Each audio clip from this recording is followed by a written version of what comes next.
খুশি তো?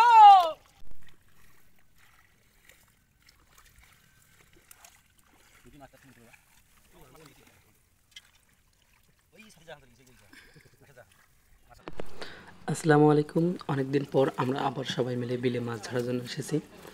তো বিলে মাছ ধরার যে কি মজা সেটা একমাত্র গ্রামের ছেলেরাই খুব ভালো করে বুঝবে, বিশেষ করে রংপুরের ছেলেরা। যে বিলে মাছ ধরার আনন্দটা কি, আসলে মাছ পাই আর না পাই, এখানে এসে যে আনন্দটা করি এটাই অনেক। তো আমরা মাছ ধরতে এসেছি এই বিলের মধ্যে। তো এসে দেখতেছি যে অনেক পরিমাণে কচুরিপানা, আর নিচের মাটিটাও ছিল অসমান, যে কারণে জাল টানতে অনেক অসুবিধা হচ্ছিল। তাই জালের কাঠি যেটাকে বলে, যেটা একদম নিচে থাকে, ওটা হাত দিয়ে ধীরে ধীরে সরিয়ে পুরোটা খাওয়ার চেষ্টা করা হচ্ছে।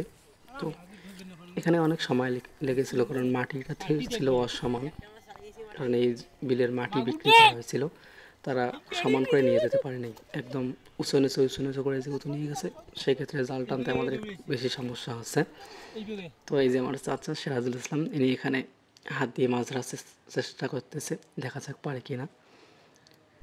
শেষমেশ পারেনি উনি। আর এখানে আরেকটা সমস্যা ছিল যে বাঁশ এবং বাঁশের আগালি আমরা যেটা বলি, এইটা এখানে দেওয়া ছিল বিলে, কারণ বিল আমাদের বাড়ি থেকে অনেক দূরে, প্রায় দেড় থেকে 2 কিলোমিটার, প্রায় অনেক দূর পথ, যা প্রতিদিন আসা সম্ভব না। সেই কারণে এই বিলের মাঝে এরকম বাঁশ বা বাঁশের গোছ আমরা ব্যবহার করে থাকি, যাতে অন্য কেউ সহজে এই বিল থেকে মাছ চুরি করে নিয়ে না যেতে পারে। তো এইগুলান সরাতে, এইগুলান আমরা প্রথমে লক্ষ্য করে নেই মনে